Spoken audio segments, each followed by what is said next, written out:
Saya akan memulai dengan kalimat ini. Di dalam hidup ada satu hal penting, di samping hal-hal yang lain yang kita sebut penting juga, yaitu bertanggung jawab.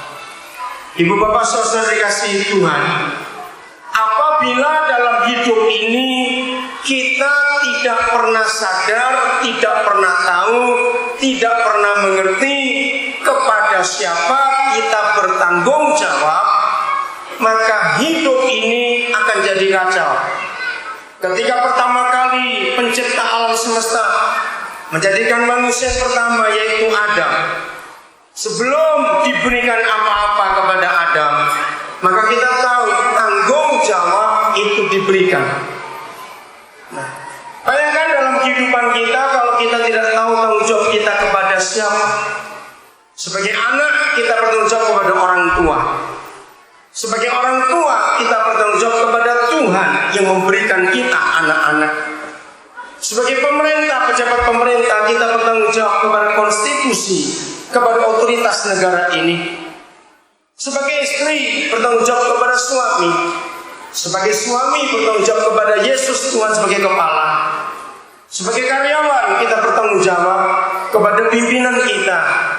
Sebagai pegawai, kita punya atasan. Masing-masing kita punya tanggung jawab kepada siapa. Kegagalan dalam dunia ini, rusaknya rumah tangga, hancurnya pernikahan, karena masing-masing yang harus bertanggung jawab kepada siapa yang bertanggung jawab tidak dilaksanakan, maka itu keluarga berantakan. Sebuah perusahaan kacau karena manajer tidak bertanggung jawab kepada karyawan yang harus dibimbing, tapi manajer itu mencari kepentingannya sendiri. Maafkan saya kalau saya harus katakan ini. Tanggal 17 Agustus yang lalu saya ada di Bogor dalam sebuah acara besar, 1.000 orang lebih yang hadir. Dengan berat hati saya berkata, dan hari ini saya ingin sampaikan supaya semua kita tahu, maafkan, mau marah silakan. Kalau ada yang marah, ayo kita diskusi. Saya berkata begini kepada semua yang hadir hari itu, jangan pernah mengatakan merdeka di negara ini, sebab 65 tahun kita ini belum merdeka. Selama di negara ini masih ada kemiskinan, masih ada orang mati karena kelaparan, masih ada orang tidak sekolah karena nggak punya uang. Bahkan ibu bapak saudara-saudara, dalam 2 minggu pertama bulan Agustus ada sebuah kasus yang aneh di negara kita. Yang pertama, kasus bunuh diri di daerah Sentani. Seorang bapak atau ibu membakar rumahnya bersama 2 orang anak. Berapa hari kemudian di Jawa Timur, seorang ibu bunuh diri dengan membakar diri dan membakar anaknya juga. Sebelum 17 Agustus, seorang ibu di Klaten, Jawa Tengah bunuh diri bersama 2 anak. Selama masih ada orang-orang yang seperti itu, bangsa kita belum merdeka. Kita ngikuti berita yang di Klaten sangat menyedihkan. Dengarkan ibu bapak saudara yang ngikuti berita ini. Ibu ini bunuh diri bersama dengan 2 anaknya hanya karena hutang 20.000 rupiah. Seharusnya sebagai bangsa, sebagai negara, kita sedih. Artinya apa? Berarti nyawa di Indonesia sangat murah. 3 nyawa cuma 20.000 rupiah. Berarti jauh lebih mahal ayam potong dari nyawa orang di negara. Kita harus mengaku birokrasilah yang menjajah rakyat ini sendiri. Saya ulangi, negara kita belum merdeka. Selama masih ada kemiskinan, birokrasi yang dibuat itu yang menjajah bangsa sendiri. Jauh lebih baik dijajah bangsa lain daripada dijajah oleh birokrasi yang menyesatkan rakyat. Kalau kita mau jujur, seharusnya di negara yang kaya raya ini, orang sakit tidak perlu bayar kalau berobat. Harusnya rumah sakit gratis. Harusnya sekolah tidak perlu bayar. karena kekayaan yang sangat melimpah yang Tuhan berikan buat bangsa dan negara ini. Tapi kita melihat fakta ini.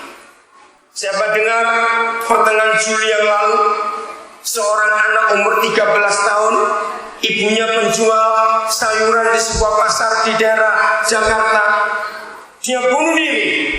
Anak 13 tahun gantung diri. Saya lupa siapa namanya anak itu. Gempar beritanya karena orang tuanya nggak bisa bayar sekolah. Katanya sekolah gratis di negara ini. Yang gratis memang bayarannya SPP-nya, tapi belum tunjangan ini, sumbangan ini ternyata jauh lebih mahal daripada SPP-nya itu sendiri.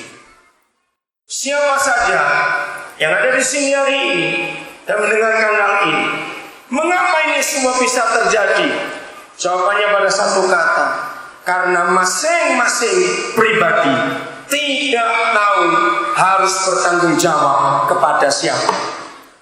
Pemerintah diadakan, negara dibentuk, konstitusi dibuat. Maksudnya supaya pemerintah bertanggung jawab, satu kepada Tuhan, dua kepada rakyat. Kalau pengabdian ini ada, sungguh luar biasa. Nah, apa yang saya mau katakan dalam permulaan ini kepada semua saudara, kalau saya sebut kepada keluarga Bapak Dwiri, kalau tidak ada keluarga Bapak Dwiri, maka tidak ada TK pertama di Nabire yang berpola asrama.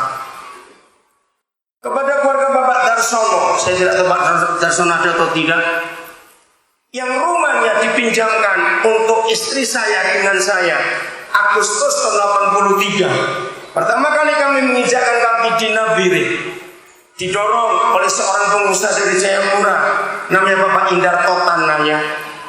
Pak Indarto teman baik dengan Bapak Pendeta Pasar Ibu, mantan Kakadem Agama Kabupaten Nabire tahun 90-an itu. Lalu Pak Indarto menyuruh untuk kami ke Nabire.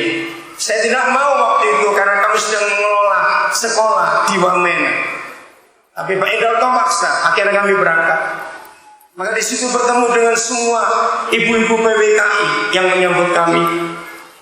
Bersama dengan beberapa pejabat, salah satu almarhum Bapak Sukamsu, dan banyak lagi, maaf kalau saya nggak sebut satu persatu dalam hal ini.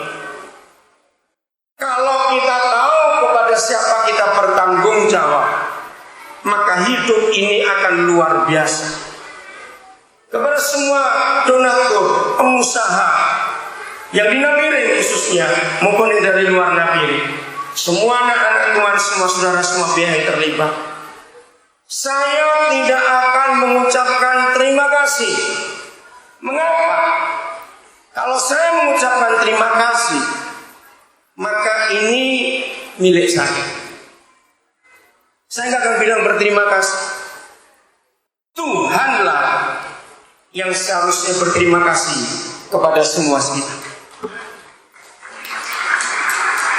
Betul? Tuhanlah yang harusnya berterima kasih kepada semua kita. Yayasan Pesat, mungkin saya menggunakan bahasa manusia. Yayasan Pesat mungkin suatu hari akan bubar. Karena kita tahu tidak ada buatan manusia yang kekal. Sehebat apa sebuah lembaga yang dibuat oleh manusia nggak akan kekal. Kita ingat kisah tahun 91, salah satu superpower dunia. Dunianya punya dua superpower, Amerika Serikat dan Uni Soviet. Superpower, bukan negara biasa. Tahun 91 negara itu bisa bubar. Bayangkan negara sehebat itu bisa bubar. Nah, saya tegaskan kepada semua saudara, siapapun itu, Yayasan Pesat buatan manusia. Apapun yang dibuat oleh manusia tidak kekal. Nah, seandainya yayasan ini bubar, maka gedung-gedung dan nada nggak akan kami bawa pergi. Bagaimana ngangkatnya? Artinya, siapapun kalau mau bertanggung jawab kepada Tuhan, punya hak untuk mengerjakan apa yang diberikan tanggung jawab itu dalam diri kita.